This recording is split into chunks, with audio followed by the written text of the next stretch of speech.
So I'm doing this video because this is a conversation that I love to do with my patients in a group setting. Sometimes I do this in an individual session with them on a piece of paper. And this is something that I think when I did it initially, it blew my mind and it really gets people to think. And so what I want to do is we want to talk about a couple things here. So we have happiness over here, and we have joy over here, and right here we have contentment, and up here we have peace and serenity. Now, the way we think as human beings is that we all have one single desire. And that single desire is happiness. We all strive for happiness. We all want happiness. We just want to be happy. We want to be happy with who we are. We want to be happy with the type of place we live. And we want to be happy with the type of work we do. And so, generally speaking, we all have this innate desire. This has nothing to do with religion. This has nothing to do with philosophy or New Age or things like that. We all have an innate desire to achieve some sense of happiness in our life and carry that happiness throughout our lives to continually experience it. The problem is that our basis for happiness revolves around the need to have a sense of peace, to have serenity within our lives. You know, we think if I'm happy, then I'm going to be at peace with myself. I'm going to be at peace with those around me. I'm going to be at peace with the type of work I'm doing. I'm going to be at peace with whoever I'm involved with intimately, the relationships we have, the financial and economic status that we desire, and the type of lifestyle we want to generate for ourselves. And so our ideal sense of happiness correlates with having some sense of peace, correlates with having some sense of joy. So we want to enjoy our lives. If I'm happy, I want to enjoy my life. If I have a healthy and happy relationship, I'm going to enjoy that relationship. If I am happy and with the type of work I do, the job that I have, I'm going to enjoy it. If I am making a decent livable wage, I'm going to enjoy having the money to do the things I desire to do. And then we have finally contentment right here. So, because we are creatures of habit and we want to be happy, we desire happy, we have this need to control. And Rami Shapiro, in his book, The Sacred Art of Recovery, the spiritual concepts of the 12 steps, he says that our greatest desire is our need for happiness. We desire happiness, like I just said. Our greatest weakness, our greatest addiction, our greatest hindrance in achieving this happiness is our need for control. It is the illusion of control. And here is where we're going to go with this first. So our idea of concept begins with, since I desire to have some sense of peace and serenity in my life, I've got to have some type of happiness. So what's going to bring me some happiness? Well, if, then. And what I mean by that is that these are what I refer to as contingency statements. If, for instance, if I get a better job, then I'll be happy. So our sense of happiness is based on if and then. If something goes the way I want, if I'm able to control the relationship If I am able to get my significant other to do what I want to do, then I'm going to be happy.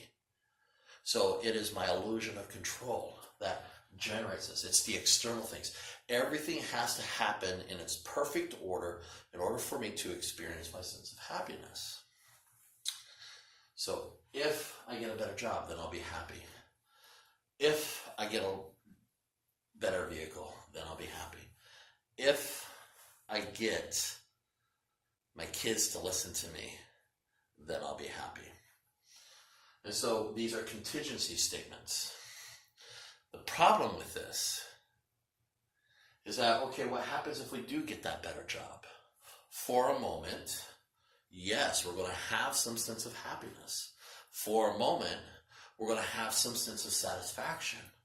For a moment, we're going to have some sense of contentment and some sense of joy. The problem is, this is short term. Happiness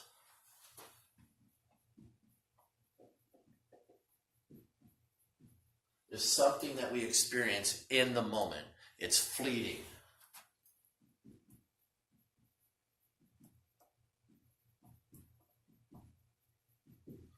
So it's something that we experience within the moment, whether it's a day, whether it's within a couple minutes, hour, what have you.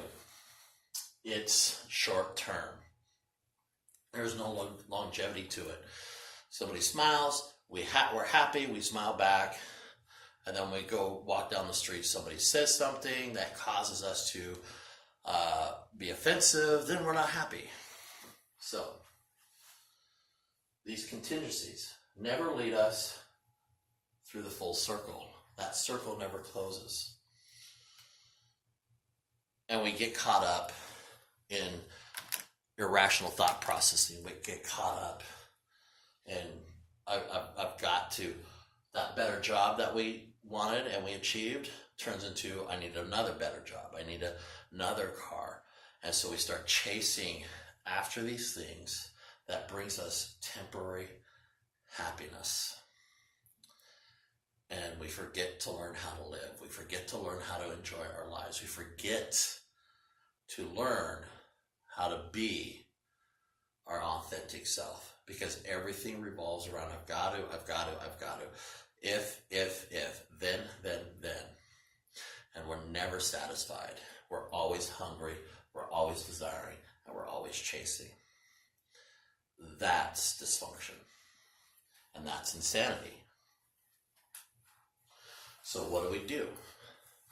Well, it's not about the happiness that we achieve in life. Yes, it is important. Happiness is important. But it's where we go in relationship to achieving a sense of authentic happiness. So if we want to have a sense of peace and serenity in our lives, we've got to start by finding the things that bring us joy. The difference between joy and happiness, while they are derived one from another, joy is long-lasting.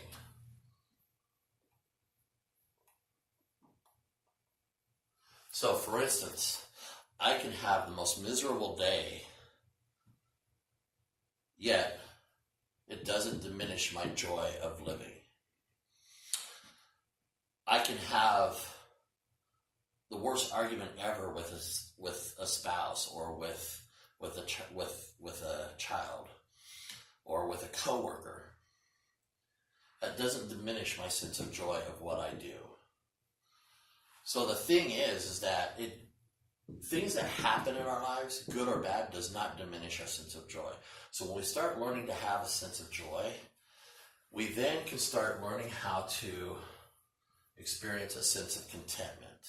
So the best way I can explain contentment is that even though we recognize and validate where we're at in the moment, we understand and know where we're coming from, and we have a good idea of where we want to go. We have goals we want to achieve.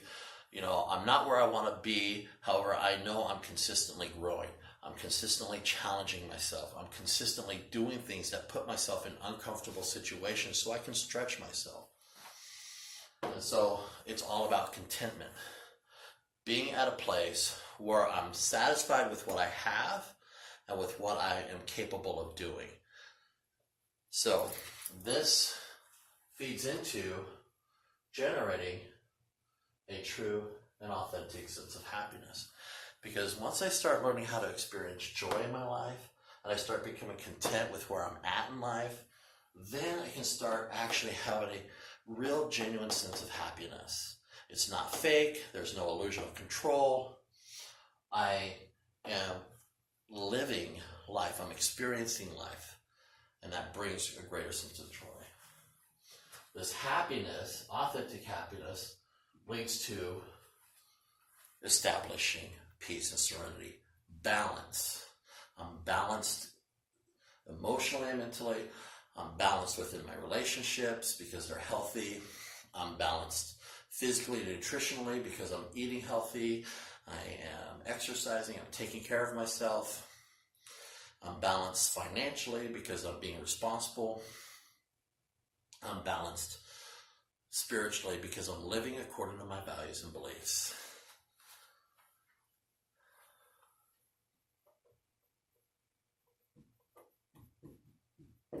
And that brings us to the most important questions we'll ever probably ask ourselves. First one is, who am I? Who am I as an individual? What makes me unique? What are my talents? What am I passionate about? It's getting to our true, authentic self. And it means that we have to step out of our illusion of who we think we are and move into recognizing and discovering our sense of authenticity, our soul, our being, our essence, whatever you want to call it. And so it's who I am on a very deep level. And that requires examining ourselves. Plato records a quote from Socrates: an unexamined life is not worth living. To understand who we are, we've got to start examining ourselves. You look at every religious philosophy out there, Christianity, Judaism, Buddhism, Hinduism, majority of them have this idea of coming to terms and understanding who we are as an individual, and then moving into this new life, into this new understanding, this new birth. And in essence, the rebirth is this birth of our authentic self, and it's getting to know ourselves authentically. So who am I is the first question.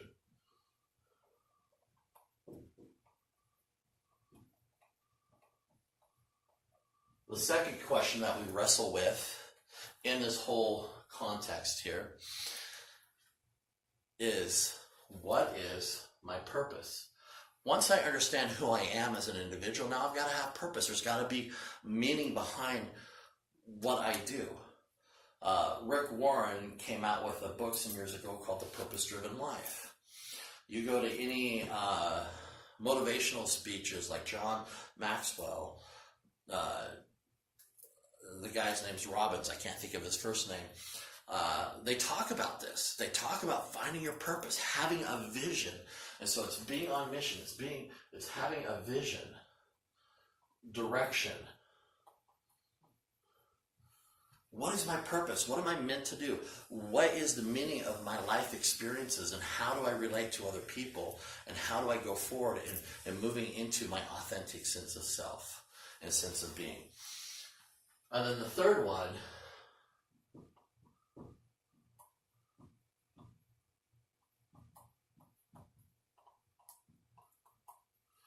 wrestles with how then, once I understand who I am, once I understand what my purpose is, how am I to be of service? So I identify my values and my beliefs.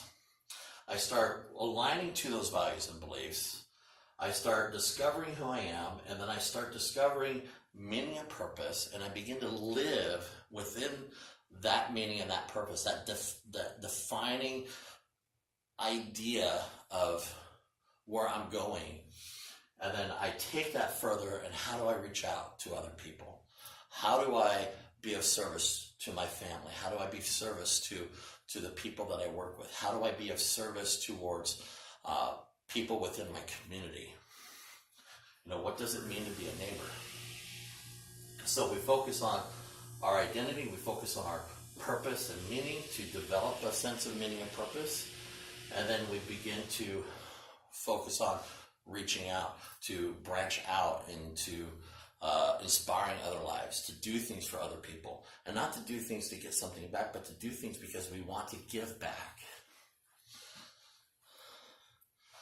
So the thing is, as we go through this, as we understand this idea and concept and start shifting our focus from chasing happiness to establishing happiness by finding the things that I enjoy doing, there are 4 things.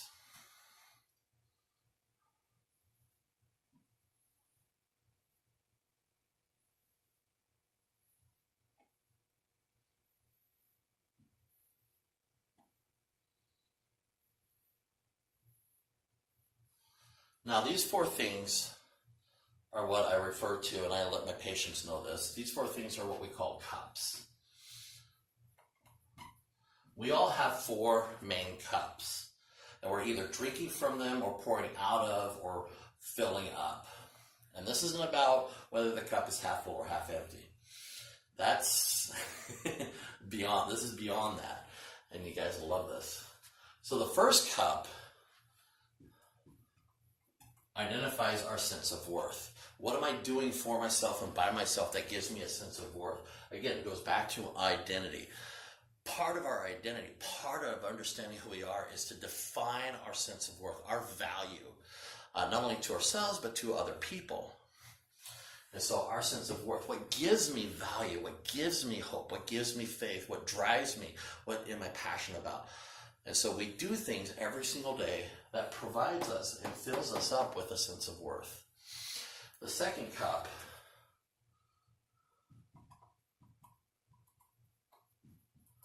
is what provides freedom. Freedom from what? Freedom from depression, freedom from anxiety, freedom from, I'm not going to say freedom from stress, because stress is a natural part of our human existence. It's how we cope with and manage stress that gives us the freedom to be flexible and to be resilient, even in the most difficult times. Freedom, it's a vague term that covers a multitude of things. I like to refer to it as a freedom to be able to live the type of life I desire to live based on understanding who I am, knowing what my purpose and meaning in life is, and then being free to live that out and inspire other people. And so we do things that give us a sense of freedom. The third cup